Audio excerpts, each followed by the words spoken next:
Oi, gente! Hoje o Metrópolis entrevista o prefeito da cidade do Rio de Janeiro, Marcelo Crivella, do Republicanos, que concorre à reeleição.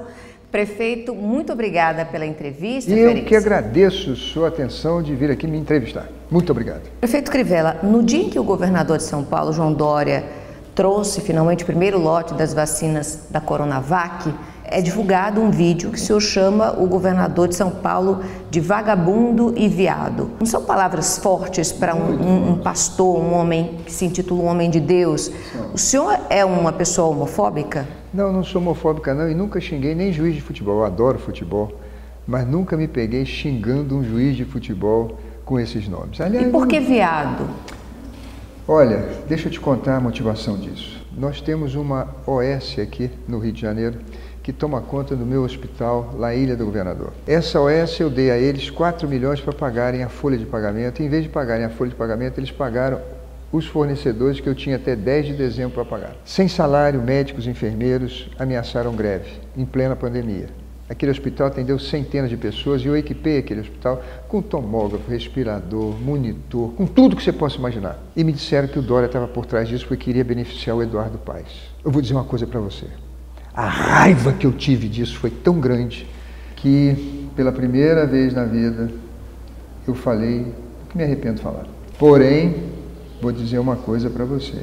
As ambições que essas pessoas têm como políticos são capazes de qualquer coisa. Na época de Jesus, tinham religiosos que eram políticos muito bonitinhos. E referindo-se a eles, Jesus disse: são sepulcros caiados, lindos por fora, podres por dentro.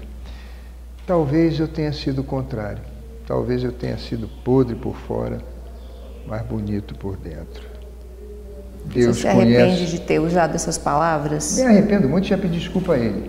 Mas na hora da raiva, defendendo pessoas que podem morrer de coronavírus, eu vou dizer uma coisa para você. Era uma revolta muito grande. Não é um jogo de futebol que meu time perde com o juiz marcando pênalti de maneira injusta. Eram vidas. Era um hospital entrando em greve na semana de eleição para prejudicar o prefeito, colocando em risco a vida das pessoas. Me arrependo, pedi perdão a ele, mas quero explicar a você que foi por isso. O presidente Jair Bolsonaro se revelou, ao contrário dos antecessores, um péssimo cabo eleitoral nessas eleições municipais. A maior parte dos candidatos que ele apoiou acabou afundando. O senhor acha que o apoio do presidente à sua candidatura será mais uma bênção ou uma maldição? Bênção, bênção. O presidente Jair Bolsonaro é mais ou menos esse exemplo que eu te falei. As pessoas que são muito certinhas, muito arrumadinhas, muito direitinhas e que Jesus disse que eram bonitas por fora, mas podres por dentro. Ele também é um caso desse. Ele fala o que pensa, ele tem o coração aberto, tem seus erros, defeitos, mas é uma pessoa que não é corrupta. E hoje o grande problema na vida pública é a corrupção.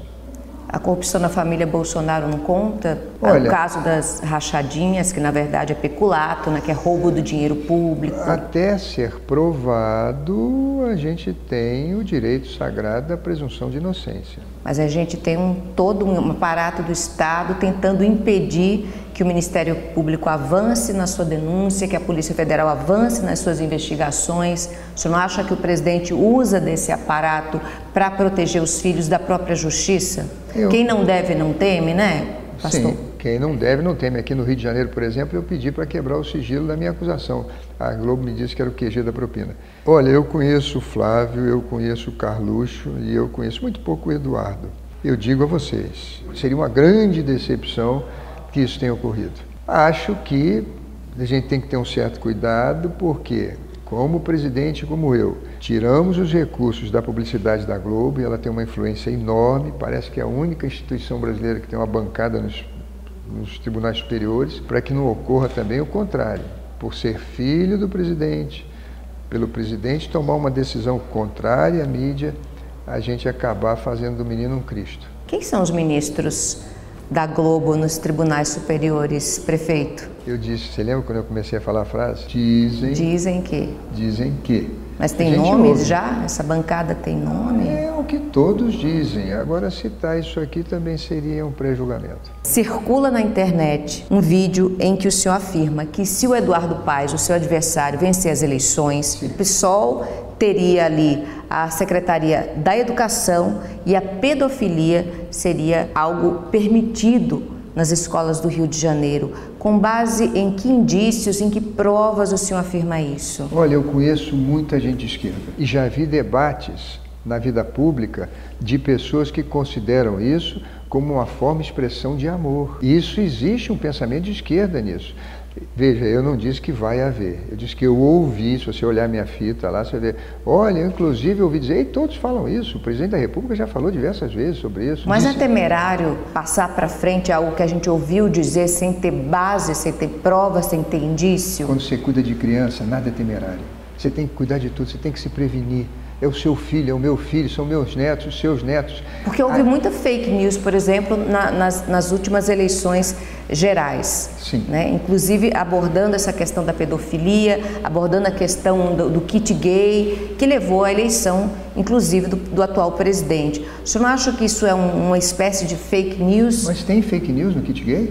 Tem. Não. Olha, eu fui senador 16 anos, fui ministro... O MEC nunca recomendou nenhum material... Que nós tiramos. E foi decidido isso no Plano Nacional de Educação votado nos municípios e nos estados. Havia, sim, a ideologia de gênero para ser ensinada. Olha, Raquel, se você visitar a Inglaterra... No portal da transparência não havia qualquer prova de que... Eu sou senador, eu era vice-líder do governo, Raquel. Eu lidava com... Existe algum título, algum livro cujo título ideologia a gente pode consultar? Ideologia de gênero para ser ensinada nas escolas. Ideologia de gênero é o seguinte, é você não definir menino nem menina. As crianças vão tomar sua decisão. Lá, na Europa... O senhor acredita que só existem 2 gêneros? Eu acredito que é pai e mãe.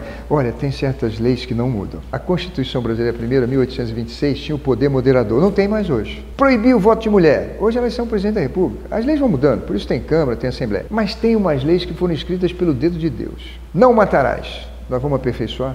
Pode matar final de semana. Não adulterarás. Não, pode adulterar se a esposa não for legal. Mas essa é uma visão religiosa pessoal do senhor, né? Mas é o que você está perguntando para mim. Não sou eu que estou respondendo? Claro. Então, o que está escrito ali? Honra teu pai e tua mãe. Está escrito honra teu pai e teu pai? Está escrito honra tua mãe e tua mãe? Essa é a família, Raquel. É o que eu defendo, é o que eu acredito. Então o senhor teme mesmo que Eduardo Paes na hipótese de Eduardo Paes sendo eleito, pode ser que aconteça da pedofilia ser permitida. Não, pedofilia e ideologia de gênero. Estamos falando de 2 coisas. Pedofilia é você dizer que um homem adulto pode acariciar uma criança, a vagina de uma menina, masturbar um menino e dizer que aquilo é uma forma natural de amor. Isso é pedofilia. O seu adversário defende isso, essas práticas? Tem movimentos da esquerda que fazem isso. E ele está aliado à esquerda. Agora, outra coisa é a ideologia de gênero, em que você diz o seguinte, não há menino nem menina, existe uma coisa que as pessoas vão definir lá na frente, experimentando. Tem que experimentar primeiro para saber do que gosta. Mas há pessoas que nascem, não são homens, nem são mulheres, e acabam se identificando mais tarde. Mas isso é biológico, isso é hermafrodita, mas a grande maioria... E o bissexual? Prefeito. Pois é, são induzidos a isso. Eu acho que as pessoas não nascem assim. As pessoas aprendem a ser homossexuais. São induzidas a isso. O senhor participou sozinho do debate da CNN. Por que o senhor acha que o Eduardo Paes não compareceu? É um fujão. Ele foi no da Band porque a Band apertou ele, a Band fez campanha para ele. A Band, ela fez pesquisas no princípio para dizer que ele estava lá na frente. Não estava. Essas pesquisas são uma maluquice. Essa é a 8ª eleição que eu disputo. Então, as pesquisas... Como é que são as pesquisas? Você quer saber, Raquel? Quantas pesquisas escolhem um candidato, eles, então, disparam esse candidato na pesquisa. Ele não tem aquela intenção de voto. No princípio, Eduardo e eu tínhamos 20%. Eu tinha 21%, ele tinha 19%. Daqui a pouco ele surge com 30%. Para você aumentar ele 10%, você tem que tirar 10% do outro. Então, eu vou para 10%, Eduardo vai para 30%. E assim ficou até o último dia. No último dia, ia ficar ruim se eu ficasse com 10%. Então, eles me puseram na pesquisa com 18%. E eu tive 20 e pouquinho. Mas o Eduardo teve 40%. Como é que acontece isso, que se vocês dois tinham 20%? A boca de urna é uma montoeira de dinheiro que se coloca na rua para comprar o voto. Tem no cenário político um tempo melhor para comprar voto do que esse? De pandemia? As pessoas estão sem um tostão. Com 100 reais. Você acha que houve compra de votos nesse primeiro turno? Eu tenho certeza. Eu tirei 70 milhões do carnaval para dar para as crianças. Você acha que os bicheiros não ajudaram o Eduardo Paes? Eu acabei com o pedágio da linha amarela. Era 1 milhão por dia. Você acha que esses empresários, os árabes, não ajudaram o Eduardo Paes? Eu tirei, Raquel, 150 milhões da Globo. O Eduardo deu 150 milhões de publicidade da Globo, eu não dei. Eu tirei 300 milhões da Fundação Roberto Marinho. Eu tirei as OS da cidade do Rio de Janeiro. Uma delas era a Viva Rio. Aí você pergunta para mim, o que tem a Viva Rio com a Globo, Crivella? Você está vendo fantasma? Não. Um dos donos da OS Viva Rio era o José Roberto Marinho, que é dos meninos o mais novo. Eles recebiam 500 milhões por ano da prefeitura. Eu tirei o Iabas. Não só tirei, como dei 26 milhões de multa e transformei em idoneidade. Aqui no Rio tem os que a gente chama cachorro grande. Cachorro grande. Andrade Gutierrez, Odebrecht, OAS, Carioca Engenharia. Tudo que você vê grande no Rio de Janeiro, eles fizeram. Arena Olímpica, Maracanã, Transcarioca, Transoeste, Ciclovia. Quem fez? Cachorro grande. Eu peguei a OAS, dei 60 milhões de multa nela e dei inidoneidade. Andrade, dei 40 milhões, inidoneidade. Carioca Engenharia, dei inidoneidade, eles me devolveram 11 milhões. Fizeram um trechinho da Transcarioca, mas só negociei a Transcarioca. As outras besteiras vão ter que me pagar mais. E a Odebrecht me deu 36 milhões pela maluquice que fizeram na Transolímpica e agora na Transbrasil. Você acha que essa turma quer o Crivella continuando na prefeitura? E pior, eles vão aos caras que têm a mídia e dizem assim, não, o Crivella é um cara bacana, o Crivella é um cara legal, gente boa, não se corrompe, mas ele atrapalha os negócios. O jornal o Globo revelou que, numa reunião com líderes evangélicos, o senhor prometia uma preferência para os evangélicos nas filas de cirurgias, né, e, inclusive, isenção de IPTU. Afinal de contas, os evangélicos são o povo escolhido do prefeito Crivella e eu pergunto, o senhor governa, afinal de contas, para os evangélicos ou para todos os cariocas, independente de religião? Se eu governar para os cariocas, eu seria aquele bobo que pesca no aquário. Porque ela prometeu vantagens especificamente para esse grupo. Raquel, eu estava lá. Isso é a versão do Globo. Isso é para montar a acusação. Eu disse para eles, olha, vocês estão aqui, se vocês precisarem, se tiver alguma pessoa com urgência, por favor, traz para nós temos que cuidar. Se você está precisando de sinal na porta da sua igreja, dia de chuva, as pessoas já foi gente atropelada, deixa eu saber, eu quero ajudar. Se tem ponto de ônibus longe e pode ficar perto, deixa eu saber para ajudar. Olha o erro. Eu falo isso quando eu faço reunião com os taxistas, eu falo a mesma coisa, com os ambulantes a mesma coisa, com os feirantes a mesma coisa, com o pessoal de comunidade a mesma coisa, com o pessoal que preside as associações de moradores a mesma coisa. Agora, é claro que a Globo colocou ali um espião. E por que ele foi espião? Por que ele entrou sem se identificar? Porque ele estava motivado para encontrar o quê? Uma mentira que eu possa vender como verdade. Não houve absolutamente nada contra isso. E detalhe, hein? Quando chegou no Supremo Tribunal Federal, o presidente do Supremo Tribunal Federal derrubou toda aquela bobagem, dizendo que era uma papagaiada. Foi o voto do presidente Supremo. Prefeito Crivella, a rixa do senhor com a Rede Globo tem a ver com a sua proximidade com a Record e a Igreja Universal, que são de propriedade do seu tio, o Bispo Edir Macedo? A minha rixa com a Globo é porque a Globo quer fazer do político o que os americanos chamam de lame duck. O que é um lame duck? É um pato manco. Eles querem fazer a gente refém para que a gente atenda às ambições desvairadas, insaciáveis que eles têm em termos de verbas publicitárias. Eduardo botava 150 milhões na Globo, isso não é possível. Eu duvido que o Macedo, com a concessão pública da Record, tenha tido um salário de 10 mil reais ou 15 mil reais daquilo lá. Um só.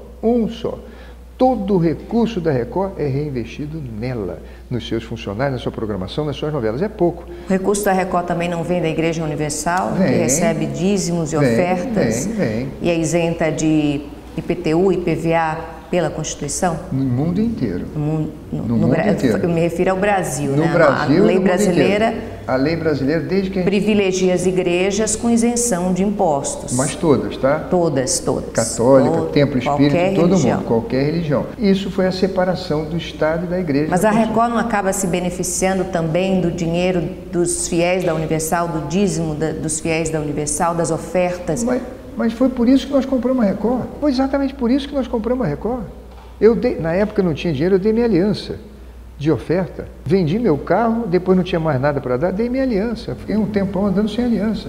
Nós queríamos ter um meio de comunicação para falar de Jesus. Você acha justo que uma igreja se mantenha através de doações de pessoas que mal têm como viver, como sobreviver? Essa é a oferta mais linda. Uma das páginas Mas é a oferta mais justa? Deus precisa do dinheiro dos pobres? Claro, é a oferta mais linda.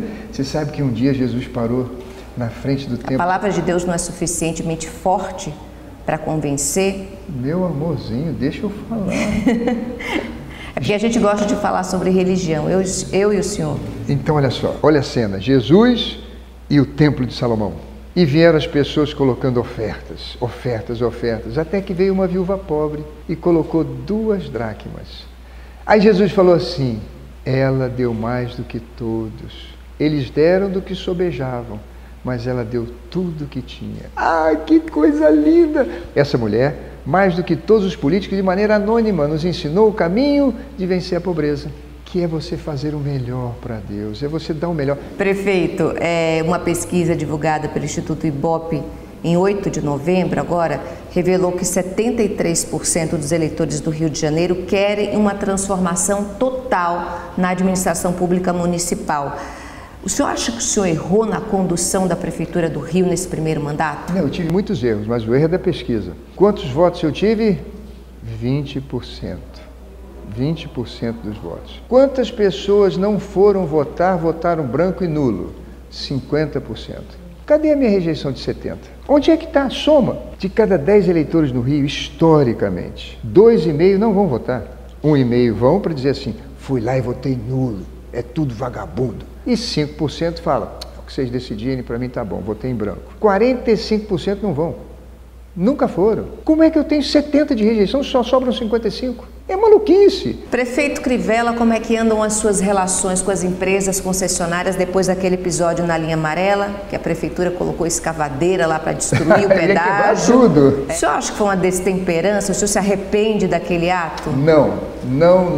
A concessão da linha amarela, não vou ser muito longo com você, é a Bastilha, na Revolução Francesa. É o símbolo maior da corrupção dos políticos. Ela era para durar 10 anos. O pedágio começou em 96, tinha que acabar em 2006. Como é que esse pedágio foi para 2037, Raquel? Para construir metade da via, eles ganharam 10 anos. O que eles fizeram depois para ganhar 30?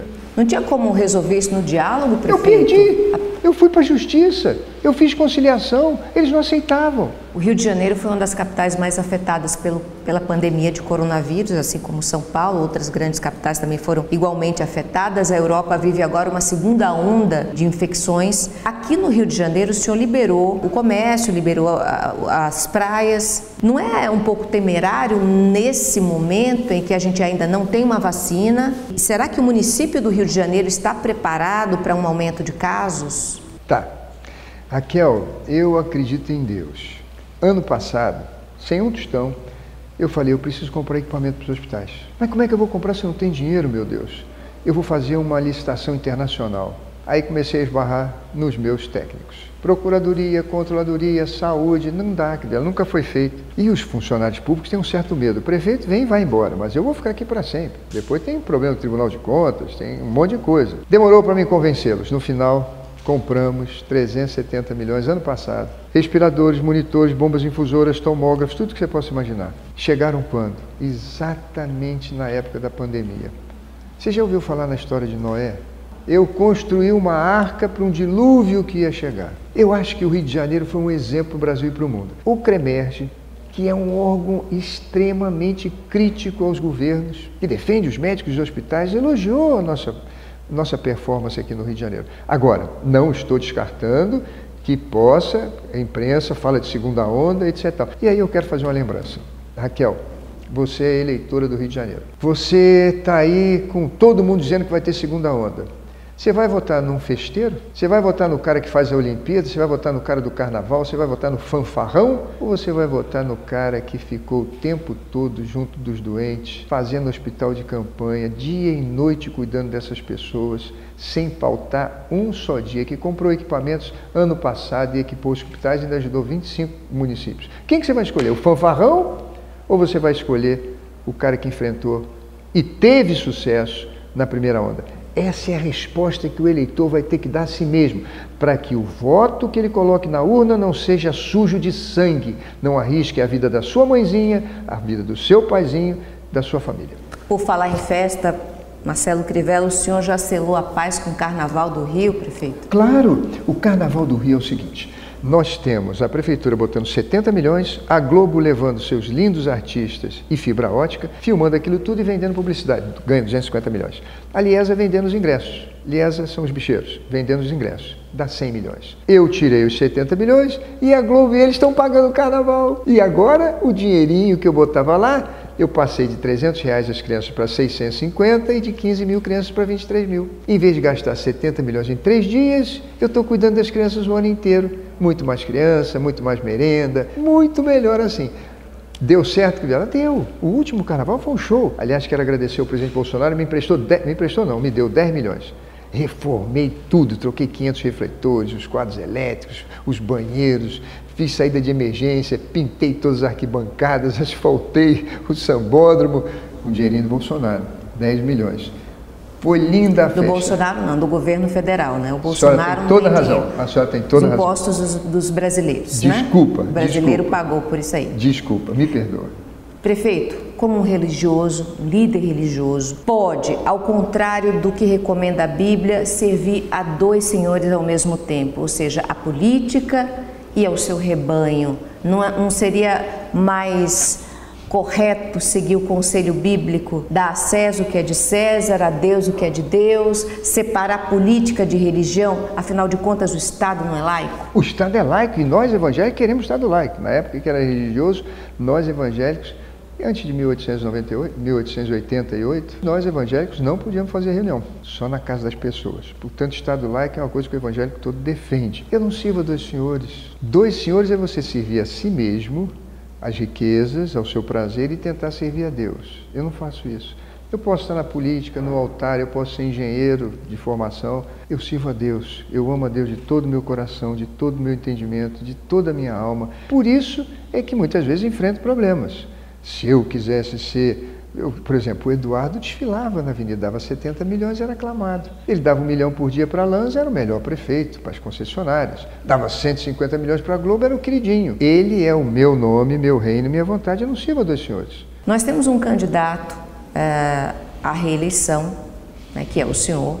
Nós temos um outro candidato que já foi prefeito. Que também é reeleição. Que também é reeleição. Por que os senhores são tão apegados ao poder? Por que 4 anos não é o suficiente para fazer diferença numa cidade, num município? Bom, se você tivesse um candidato melhor do que eu, que me desse a tranquilidade que eu ia embora e não ia voltar ao pedágio, não ia voltar os 70 milhões para o carnaval e deixar as crianças passando fome na creche. No debate da Band, que eu assisti essa semana, o senhor disse que o seu adversário, Eduardo Paes, só conseguiu se candidatar por força de uma liminar. Isso.